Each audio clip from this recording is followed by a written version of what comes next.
Again, best practice. It's clearly researched out there. We hear it every 2 years that from a clinical perspective, a therapeutic perspective, because we are mental health therapists, that to have a solid, evidence-based, defendable program, you want to have regular and consistent consultation. And sometimes that has to occur on an impromptu basis where a clinician comes in and says, I really need to debrief and get some ideas on a kid that I saw today. And we get the group together and we're able to do that right away when we're at a site place. Now, I'm not saying that's not happening now, but what I'm saying is when you have two separate facilities, that's a lot harder to do because we are out there on the field. We come back together at the end of the day, there is always that opportunity to be able to do that after the school environment when you're back in the office reviewing. So we do see the future as very exciting. We do see many opportunities for us to improve the outcomes for our students. And in closing, I'd just like to share with you some facts related to mental health needs of our students. I think the incidence of students with mental health needs is much higher than we've ever thought.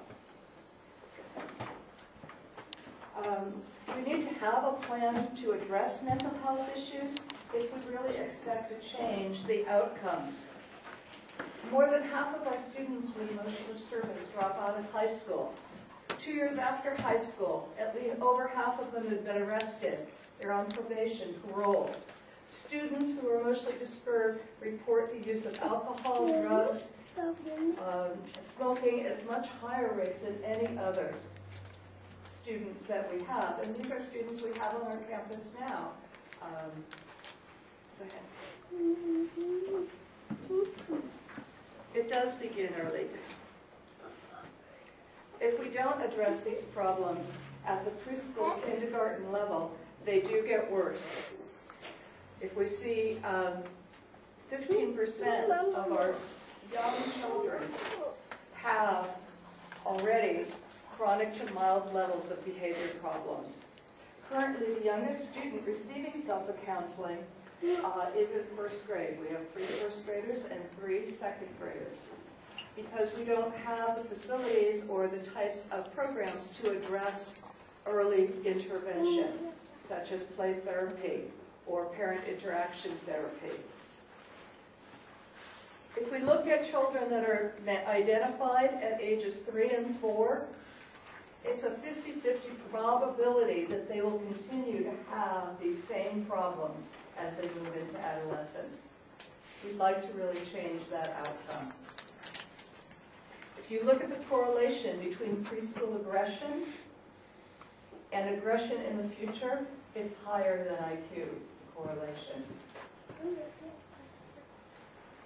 Early appearing aggressive behaviors is the best indicator of later juvenile gang membership and violence. These factors impact all of us, both in school and in our lives in the community. Oops, and then back. When we look at antisocial behavior, the research shows if this behavior has persisted up to age 9, actually the interventions we have available to us have very little chance of success. We certainly see the need for services. Less than 10% of the students who need services actually get them. But there are evidence-based practices out there that can change this, and I think having a center would really help us be able to expand and reach students through early intervention and family involvement, which would lead to much better outcomes. Thank you.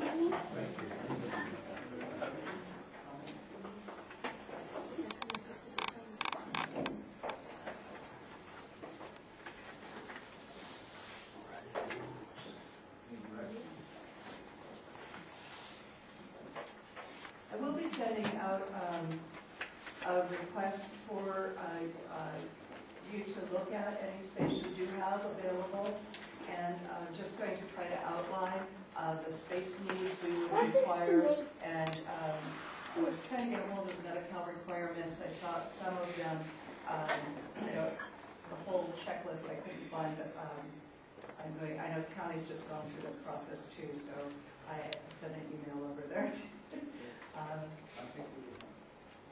this would be available district facilities as opposed to, as an alternative to leasing public facilities. That would be, I think that's what the finance people in particular felt that would be one place to look first. I'd be in favor of looking at school facilities, district facilities, and recirculating and funds back in the school district versus third party into the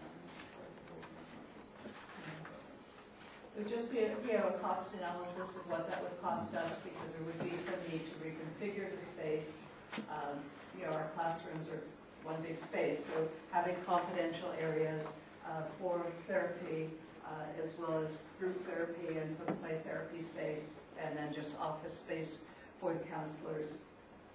One of the things that we do a lot when we have interns and when you're doing play therapy or family therapy that I do, and I find well effective is videotaping. So we have had in the past, we did have an off-site clinic-based setting. It was on 9th Street in Upland.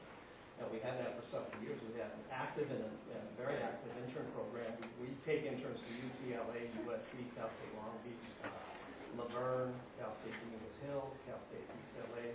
We are field providers for all of those schools, Cal State San Bernardino. And we do a lot of videotaping and family therapy taking. And when you're doing play therapy with families, it's important to take that so you can show that back to the parent on where they can intervene, how they think and adjust and get their pastoral. Two portables right now?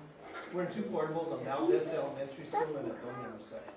And I mean, the 2 portables, we're very appreciative of those, but we've overstaffed them to the point that over at Tony Merced, we've been tricking the electrical system when everybody's there with their computers on. And it would take much more than 2 portables. I mean, right now, we really have enough staff, probably at least 3, and then if we have therapy rooms and such, so.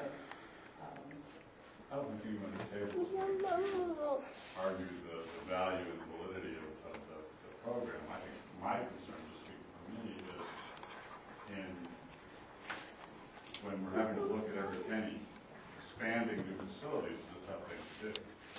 Whether we go to an available space on one of our school campuses, you're going to have improvements that need to be made. If you move across the parking lot to an empty facility here, there's going to be tenant improvements that are going to have to go into it. So I think we have to look at all those possibilities and see just what makes the most sense.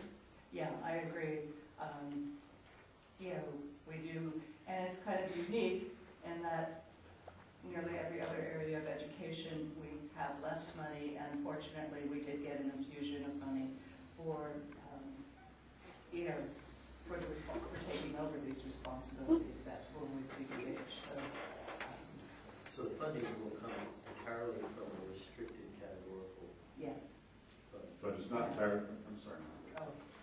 And is the current facility, are you leasing that facility, or is that? It's part of our facility plan, so the district gets credit for providing those portables in our facility plan. It would probably make some sense to take it out of that because that's general special education and the money that is really funding that, and again, use the earmarked funds specifically for those facilities. Joan, the funding you're getting, you can use it for any furniture and equipment and retrofitting any classrooms that you needed to do if you were to go out into school. Yes.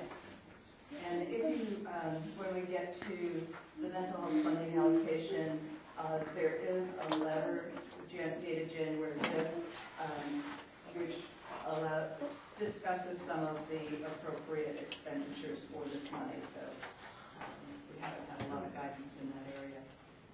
Is any of that money restricted to where you can only use it for facilities? No.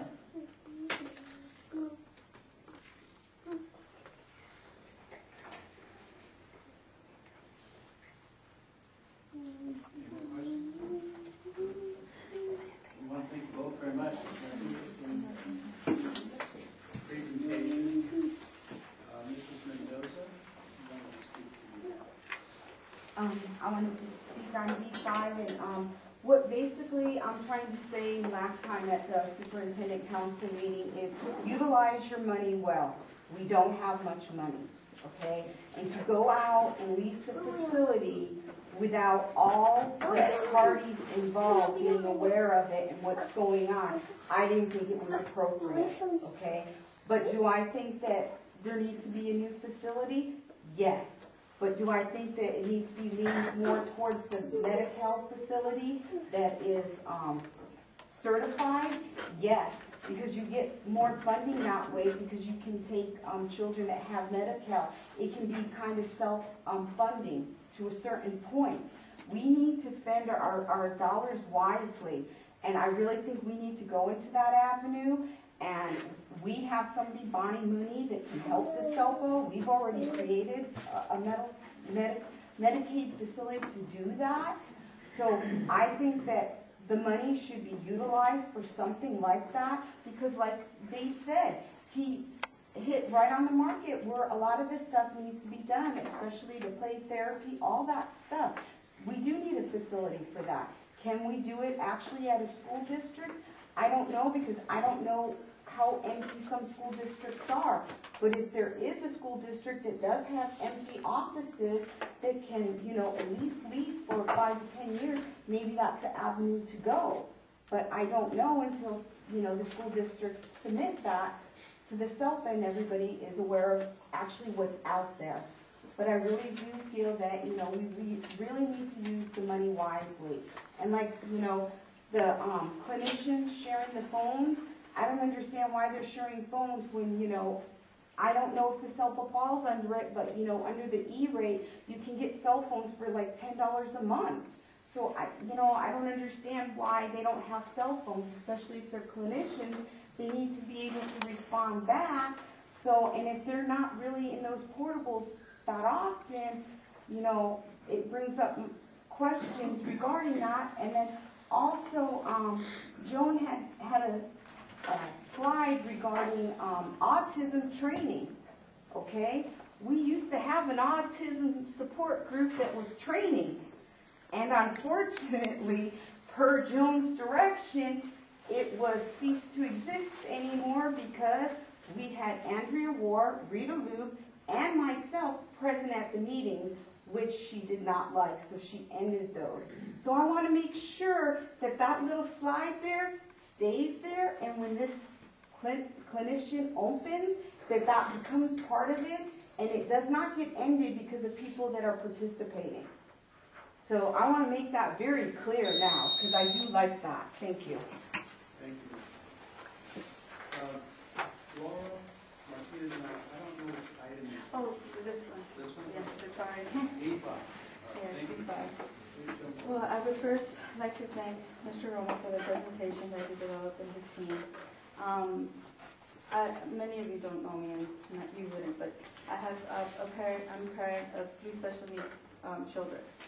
And I hate to be an open book, but I am about transparency. So there's already facilities out there that do the same thing that was proposed.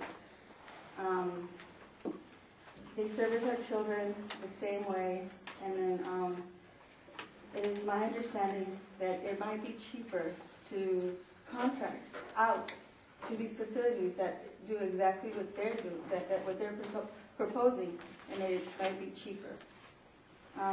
In the last CAC, I quote Ms. Joan Riley, "It is the district's choice to contract out with other mental health facilities.